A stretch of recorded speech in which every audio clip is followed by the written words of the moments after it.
নির্বাচন কমিশনের নির্দেশনা অনুযায়ী পরিবেশের ক্ষতি হয় এমন কোনো প্লাস্টিক, রেক্সিন বা পলিথিনের প্রচারপত্র দিয়ে প্রচারণা চালানো যাবে না। নিষিদ্ধ করা হয়েছে দেয়ালে পোস্টার সাটানো কিংবা যানবাহনে লিফলেট লাগানো। কিন্তু রাজপথের দৃশ্য বলছে ভিন্ন কথা। রাজধানীর অলিগলি থেকে শুরু করে মহাসড়ক সবখানেই এখনও বিদ্যমান রয়েছে বিএনপি, জামায়াত, এনসিপি সহ ছোট বড় বিভিন্ন রাজনৈতিক দলের রঙিন ব্যানার ও ফেস্টুন। ইলেকশনের আগে কোনো পোস্টার, এই যে লাল রঙিনের পোস্টার লাগা যাবে না। এটা ওরা যে লাগাচ্ছে এটাও তো একটা সরকার থেকে যখন বন্ধ করে দিছে, এটা তো মানার লাগবে, সরকারের কথাটা তো মানার লাগবে। তারপর রাজনৈতিক দলেরা এরা যে কেন লাগায় এটাই আমরা বুঝি না। শুধু পুরনো পোস্টারই নয়, বিধি ভেঙে অনেক জায়গায় নতুন করে টাঙানো হচ্ছে বিশাল আকার ব্যানার। গাছ, বিদ্যুৎ কিংবা টেলিফোনের খুঁটি, বাদ যাচ্ছে না কোনো কিছুই। ছোট দলগুলোর অভিযোগ, বড় দলগুলো দাপটের সাথে আচরণবিধি লঙ্ঘন করায় নষ্ট হচ্ছে লেভেল প্লেয়িং ফিল্ড।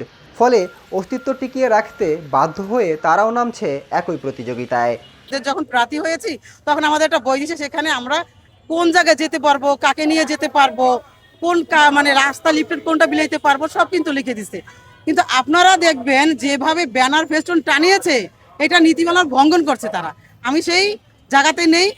আমি নির্বাচন কমিশনারকে শ্রদ্ধা জানিয়ে আমি সেই আইন মতো চলতেছি। আর আমরা যদি এই কাজগুলো করতাম, এতদিন আমার 40,000 টাকা জরিমানা হতো, 50,000 টাকা জরিমানা হতো, এমনকি আমাকে তুলে নিয়ে যাওয়া হতো। সবচেয়ে বড় প্রশ্ন হয়ে দাঁড়িয়েছে নির্বাচন কমিশনের নীরব ভূমিকা। নিয়ম ভঙ্গের মহোৎসব চললেও কমিশনের নীরবতা ভাবিয়ে তুলছে সাধারণ মানুষকে।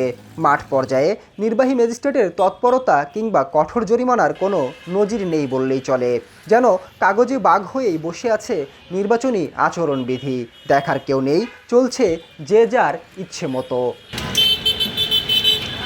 গণতান্ত্রিক প্রক্রিয়ায় সুষ্ঠু নির্বাচনের পূর্ব শর্ত হলো সবার জন্য সমান সুযোগ এবং আইনের সঠিক প্রয়োগ। কিন্তু এই আইন যখন শুধুমাত্র নথিতে সীমাবদ্ধ থাকে আর মাঠে চলে পেশিশক্তির প্রচারণা, তখন নির্বাচন কমিশনের নিরপেক্ষতা নিয়ে প্রশ্ন ওঠাই স্বাভাবিক।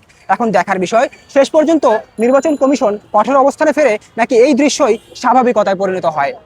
মোহাম্মদ আলিফ মিয়া, নয়া শতাব্দী, ঢাকা।